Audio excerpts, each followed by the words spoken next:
नमस्कार दोस्तों, ट्रिकी गुरु अमित गुप्ता के YouTube चैनल पे आज आपका फिर से स्वागत है। दोस्तों, आज मैं प्राचीन इतिहास के अंतर्गत गुप्त एवं गुप्तोत्तर काल के कुछ अति महत्वपूर्ण प्रश्नों को आपके सामने लेकर आया हूं, जो कि विगत परीक्षाओं में पूछे जा चुके हैं और आगामी परीक्षाओं में पूछे जाने की प्रबल संभावना है।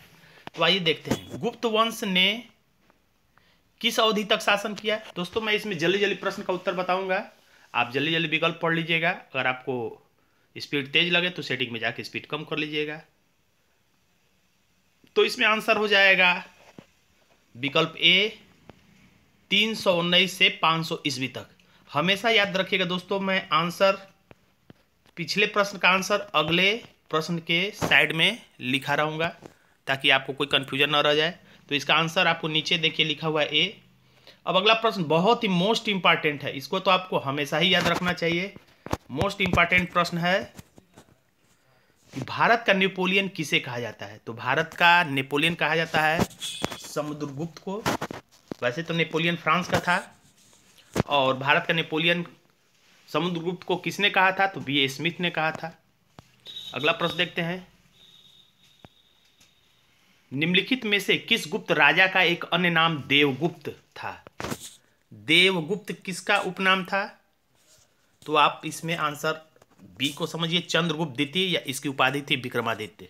तो आप कोड ट्रिक में बता रहा हूं, चंद्रदेव, चंद्रदेव, चंदा मामा को हम देवता मानते हैं और चंद्रदेव कहते हैं। तो इस तरह से आप याद रखिएगा, चंद्रदेव ये कौन है, तो चंद्रदेव हैं, यानी कि चंद्रगुप्त द्वितीय विक्रमादित्य का नाम था देवगुप्त। आप चंद्रगुप्त प्रथम को टिक मत करिएगा। नीचे आंसर देख लीजिए, बी लिखा हुआ है। इससे आपको एकदम कंफर्म हो जाएगा कि मैं आपको गलत उत्तर नहीं बता रहा हूं। प्रथम गुप्त शासक जिसने परम भागवत की उपाधि धारण की। तो आप विकल्प जल्दी जल्दी पढ़ लीजिए। इसका आंसर मैं आपको दिखा रहा हूं, आंसर हो गया सी, चंद्रगुप्त द्वितीय विक्रमादित्य। इलाहाबाद स्तंभ लेख निम्नलिखित में से किस एक से संबंधित है। तो इलाहाबाद स्तंभ लेख, जिसे प्रयाग प्रशस्ति भी कहते हैं, यह संबंधित है विकल्प डी अर्थात समुद्रगुप्त से, जिसे हरिशेड़ ने लिखा था, जो कि समुद्रगुप्त का दरबारी कवि था। इलाहाबाद का अशोक स्तंभ किसके शासन काल में के बारे में सूचना प्रदान करता है। तो उसी प्रश्न को फिर घुमा के पूछ रहा है, इसका भी आंसर हो जाएगा डी, समुद्रगुप्त के बारे में।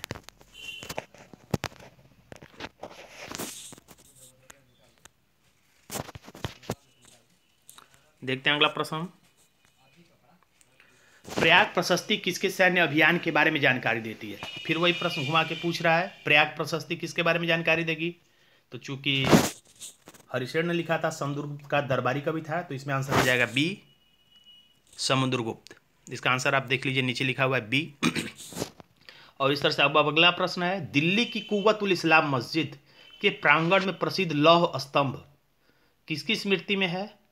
तो उसमें किसी चंद्र नामक शासक का उल्लेख है, जिसको इतिहासकार चंद्रगुप्त द्वितीय विक्रमादित्य से जोड़कर देखते हैं। तो हमारा आंसर हो जाएगा बी। कौन सा राजवंश हुड़ों के आक्रमण से अत्यंत विचलित हुआ, यानी किस वंश के शासकों पर हुड़ों के आक्रमण का सबसे अधिक प्रभाव पड़ा। तो इसमें हम आंसर कर देंगे सी, गुप्त वंश। आंसर नीचे देख सकते हैं आप, सी। हुड़ों ने भारत पर आक्रमण किया था, किसके शासनकाल में आक्रमण किया था। तो आंसर हो जाएगा इसमें सी, स्कंदगुप्त के शासनकाल में। स्कंदगुप्त के भीतरी स्तंभ लेख, यानी कि जो कि गाजीपुर के सैदपुर में स्थित है, इससे हुड़ों के आक्रमण की जानकारी मिलती है। निम्नलिखित में से किस गुप्त शासक ने हुड़ों पर विजय प्राप्त की। उसी प्रश्न को फिर घुमा के पूछ रहा है, यानी कि हुड़ों का आक्रमण हुआ था और उसमें स्कंदगुप्त विजय हुआ था। शक विजेता किसे कहा जाता है। शकों का आक्रमण हुआ था चंद्रगुप्त द्वितीय के शासनकाल में, अर्थात आंसर हो जाएगा सी। और शक विजय के उपलक्ष्य में उसने ही चांदी का सिक्का जारी किया था। अगला प्रश्न है, गुप्त काल में उत्तर भारतीय व्यापार निम्नलिखित में से किस एक पत्तन से संचालित होता था। पत्तन का अर्थात मतलब है बंदरगाह, यानी गुप्त काल का चर्चित बंदरगाह कौन सा है। तो हमारा आंसर हो जाएगा ए, ताम्रलिप्ति। नीचे आंसर देख सकते हैं आप, आंसर है ए। अब अगला प्रश्न है, गुप्त काल में गुजरात, बंगाल, दक्कन एवं तमिल राष्ट्र में स्थित केंद्र किससे संबंधित है। ये गुप्त काल में गुजरात, तो आप गुजरात से भी पकड़ सकते हैं। गुजरात का सूरत जो है साड़ियों के लिए प्रसिद्ध है, तो इससे आप जोड़ लीजिएगा कि वस्त्र उत्पादन के लिए यह प्रसिद्ध है। नीचे आंसर देख सकते हैं, ए लिखा हुआ है। अगला प्रश्न है, निम्नलिखित में से कौन गुप्त काल में अपनी आयुर्विज्ञान विषयक रचना के लिए जाना जाता है? तो हमारा आंसर हो जाएगा डी, सुश्रुत। अगला हम देखते हैं प्रश्न, सांख्य दर्शन का प्रतिपादन किसने किया था? मैं इसका कोड भी बताऊंगा।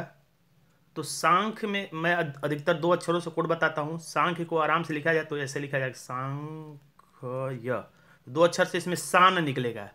तो सान किस में होता है? तो इसमें आंसर वैसे सी है, तो 2 अक्षर से इसमें कपी निकलता है। कपी का मतलब बंदर। बंदरों में बहुत ज़्यादा सान होता है, तो जो ही आएगा सांख्य दर्शन, तो 2 अक्षर से सोचेंगे तो शायद आपको याद आ जाए। इसमें आंसर हो जाएगा सी, योग दर्शन का प्रतिपादक। ये बार बार आपस में कंफ्यूज हो जाते हैं, सांख्य दर्शन, योग दर्शन, इसलिए मैं कोड बता रहा हूँ। योग मतलब होता है जोड़ना, प्लस करना। तो आप सोचिए जी, क्या जोड़ रहे हैं या क्या चीज़ की गिनती कर रहे हैं? तो पतंगों की गिनती कर रहे हैं। आपके पास कई ढेर सारे पतंग हैं, उन्हीं पतंगों की आप गिनती कर रहे हैं कि मेरे पास कितने ढेर सारे पतंग है। आपके पास 10 पतंगों का योग है या कितने, या 5 पतंगों का योग है। तो योग किसका आप कर रहे हैं? तो पतंगों का। तो आपको याद आ जाएगा, योग दर्शन के प्रतिपादक पतंजलि थे। नीचे आंसर आप देख सकते हैं के रूप में, महाभाष्य के लेखक पतंजलि किसके समसामयिक थे? तो पतंजलि समसामयिक किसके थे? तो आंसर आप देख सकते हैं, इसमें आंसर हो जाएगा सी, पुष्यमित्र सुग के समकालीन थे पतंजलि, जिन्होंने योग दर्शन दिया है। नव्य न्याय संप्रदाय के संस्थापक कौन थे? तो नव्य न्याय संप्रदाय के संस्थापक थे गंगेश उपाध्याय, अर्थात विकल्प बी आंसर हो जाएगा। न्याय दर्शन के प्रतिपादक या न्याय दर्शन को प्रचारित किया था। तो न्याय जब आया तो सोचिएगा, न्याय कौन करता है? प्राचीन काल में गायों का दंड दिया जाता था कि अगर कोई व्यक्ति दोषी साबित होता था तो उसे 4 गायों का दंड, यानी 4 गाय उसको देना पड़ता था, 5 गायों का दंड। गाय के माध्यम से न्याय किया जाता था। तो आप रटने के लिए मैं ट्रिक बस बता रहा हूँ, न्याय किसके माध्यम से? गौ के माध्यम से, यानी गायों के माध्यम से। तो इसका आंसर हो जाएगा बी, जो कि आंसर नीचे लिखा हुआ है बी। मीमांसा, मीमांसा के प्रणेता कौन थे? तो जैमिनी थे। कर्म का सिद्धांत संबंधित है, कर्म का सिद्धांत किससे संबंधित है? तो आंसर आप देख सकते हैं, आंसर हो जाएगा बी, मीमांसा से। मीमांसा का संबंध है कर्म से। पुराणों के अनुसार चंद्रवंशीय शासकों का मूल स्थान क्या था? तो जो चंद्रवंश का होगा तो उसकी तो प्रतिष्ठा बहुत ज़्यादा होगी। तो चंद्रवंशीय शासकों का मूल स्थान प्रतिष्ठानपुर, आंसर नीचे दे सकते हैं सी। गुर्जर प्रतिहार वंश की स्थापना की थी किस शासक ने? तो गुर्जर प्रतिहार वंश की स्थापना की थी नागभट्ट प्रथम ने। निम्नलिखित में से किसने राष्ट्रकूट साम्राज्य की नींव रखी? तो राष्ट्रकूट साम्राज्य की नींव रखी, मोस्ट इंपॉर्टेंट ये भी प्रश्न है। तो इसमें आप आंसर याद रखिएगा बी, दंती दुर्ग। कूटा जा रहा है क्या चीज? कोई कुछ वस्तुओं को मिलाकर कूट कर उसका दांत चमकाने वाला मंजन बनाया गया है। मौखरी शासकों की राजधानी कहाँ थी?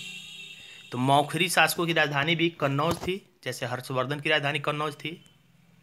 हर्ष के समय की सूचनाएं किस की पुस्तकों में निहित है? तो हमारा आंसर हो जाएगा बी, कल्हड़।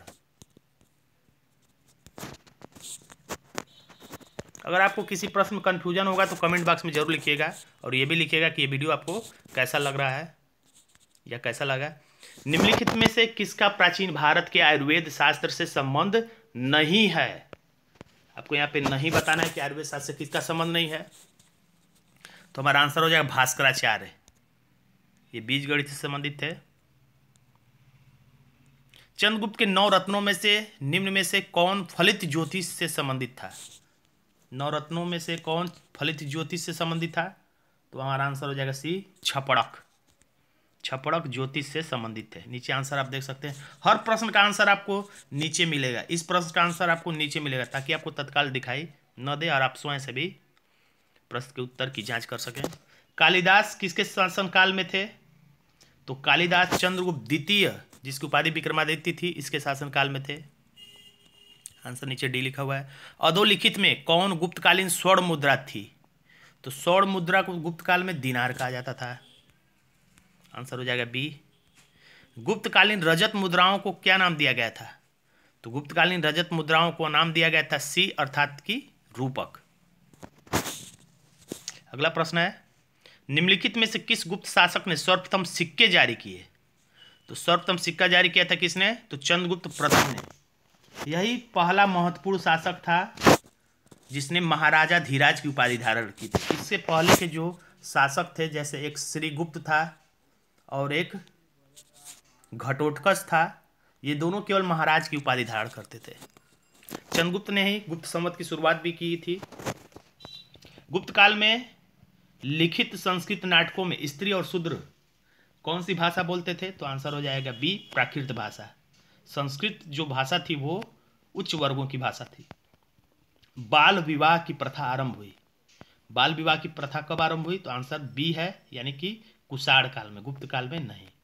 सती प्रथा का प्रथम अभिलेखीय साक्ष्य प्राप्त हुआ। मोस्ट इंपॉर्टेंट प्रश्न है, आपको पता रहना चाहिए हमेशा, कभी भी प्रश्न रिपीट कर देता है। तो एरड़ के अभिलेख से सती प्रथा का साक्ष्य मिलता है हमें पहला। गुप्त संवत की स्थापना किसने की? तो गुप्त संवत की मैंने अभी बताया है चंद्रगुप्त प्रथम ने। चंद्रगुप्त द्वितीय को आप टिक मत करिएगा, यही पहला महत्वपूर्ण शासक था गुप्त वंश का। नगरों का क्रमिक पतन किस काल की महत्वपूर्ण विशेषता है? तो हमारा आंसर हो जाएगा ए, गुप्त काल की महत्वपूर्ण विशेषता है। हर्षचरित नामक पुस्तक किसने लिखी? तो हर्षचरित लिखा है विकल्प बी, बाणभट्ट ने। हर्ष के साम्राज्य की राजधानी कहाँ थी? तो हर्ष की राजधानी कुछ समय तक थानेश्वर थी, लेकिन ज़्यादातर समय तक ये कन्नौज में बनी रही। तो हमारा आंसर हो जाएगा ए। सम्राट हर्ष ने अपनी राजधानी थानेश्वर से कहाँ स्थानांतरित कर दिया? देखिए इसमें प्रश्न क्लियर हो गया है। तो थानेश्वर से उसने राजधानी अपनी कन्नौज स्थानांतरित कर दिया था। सम्राट हर्षवर्धन ने 2 महान धार्मिक सम्मेलनों का आयोजन किया था। कहाँ कहाँ पर? तो एक किया था कन्नौज में और एक प्रयाग में, अभी भी कुंभ मेला लगता है। उत्तर प्रदेश में स्थित वह स्थल जहां हर्षवर्धन ने बौद्ध महासम्मेलन का आयोजन किया था। तो बौद्ध महासम्मेलन का आयोजन हर्षवर्धन ने कहाँ किया था? तो हमारा आंसर हो जाएगा बी, प्रयाग में। नर्मदा नदी पर सम्राट हर्ष के दक्षिणावर्ती अग्रगमन को रोका, यानी हर्षवर्धन के दक्षिण की तरफ विजय रथ को किसने रोका था? तो पुलकेशिन द्वितीय ने। पुलकेशिन द्वितीय ने हर्ष को पराजित किया था नर्मदा नदी के तट पर। कभी बाणभट्ट निवासी था। कभी बाणभट्ट कहाँ का निवासी था? तो औरंगाबाद का था, यानी आंसर हो जाएगा डी। ह्वेनसांग किसके शासनकाल में भारत आया? मोस्ट इंपॉर्टेंट प्रश्न, ह्वेनसांग वाला या फायान वाला प्रश्न है, जो कि मोस्ट इंपॉर्टेंट प्रश्न है। तो फायान चंद्रगुप्त द्वितीय विक्रमादित्य के शासनकाल में आया था और ह्वेनसांग हर्षवर्धन के शासनकाल में आया था। तो यहाँ पे सम्राट हर्ष, यानी बी आंसर हो जाएगा। ह्वेनसांग चीन के किस शासक का समकालीन था? तो हमारा आंसर हो जाएगा ए, ताई सुंग। चीनी यात्री ह्वेनसांग ने किस विश्वविद्यालय में अध्ययन किया था? तो आपको आंसर दिख ही रहा है, आंसर हो जाएगा डी, नालंदा।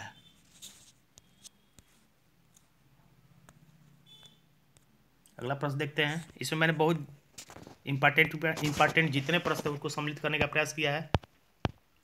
किस शासक वंश ने मंदिरों में ब्राह्मणों को सबसे अधिक ग्राम अनुदान दिया है?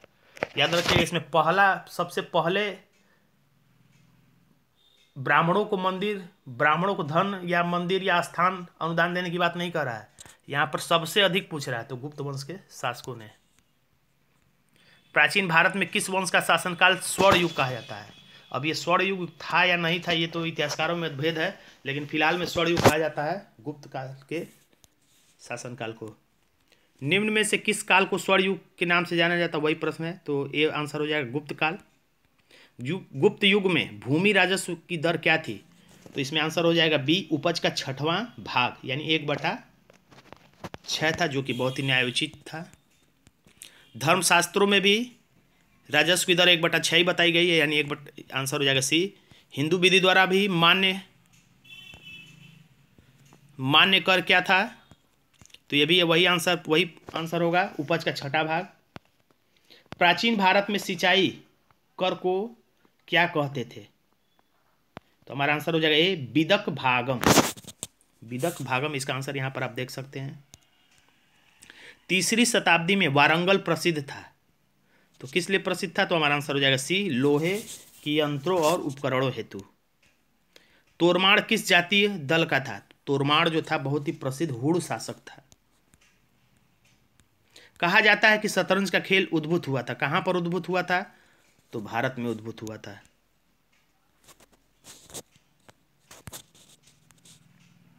ह्वेंसांग की भारत में यात्रा के समय सूती कपड़ों के उत्पादन के लिए सबसे प्रसिद्ध नगर कौन था? तो हमारा आंसर हो जाएगा इसमें बी, मथुरा। अभी भी कुछ सूती वस्त्र का यहाँ पे काम होता है। कौशे शब्द का प्रयोग किया गया है किस चीज़ के लिए? कौशे शब्द का इस्तेमाल किया गया है तो रेशम के लिए इस्तेमाल किया गया है। आंसर नीचे देख सकते हैं आप। आज भी भारत में ह्वेंसांग को याद करने का मुख्य कारण क्या था? तो ह्वेंसांग ने लिखा था सीयू की, यानी पाश्चात्य देशों के बारे में इसमें उसने उल्लेख किया है। चीनी यात्री जिसने भीनमाल की यात्रा की थी, तो भीनमाल की यात्रा की थी ह्वेंसांग ने। चीनी यात्री इत सिंह ने बिहार का भ्रमण किया, तो आंसर आप देख लीजिए, इसका आंसर हो जाएगा डी, 672 ईस्वी में। नालंदा विश्वविद्यालय के विनाश का कारण क्या था? तो एक बार ये प्रश्न एसएससी में आ चुका है।